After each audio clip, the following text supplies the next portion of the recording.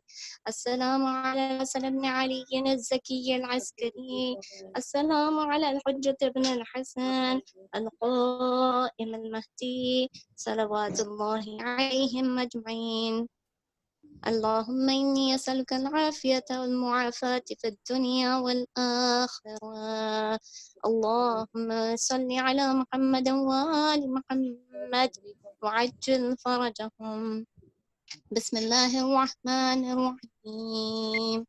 إلهي عظم البلاء وبرح الخفاء وانكشف الغطاء وانقطع الرجاء وضاقت الأرض ومنعت السماء، وأنت المستعان وإليك المشتكى وعليك المعول في الشدة والرخاء. اللهم صل على محمد وآل محمد أولي الأمر الذين فرضت علينا طاعتهم وعرفتنا بذلك منزلتهم، ففرج عنا بحقهم فرجا عاجلا قريبا كلمح البصر أو هو أقرب. يا محمد يا علي يا علي يا محمد. محمد اكفياني فإنكما كافيان وانصروني فإنكما ناصران يا مولانا يا صاحب الزمان الغوث الغوث الغوث أدركني أدركني أدركني الساعة الساعة الساعة العجل العجل العجل يا أرحم الراحمين بحق محمد وآله الطاهرين اللهم صل على محمد وآل محمد وعجل فرجهم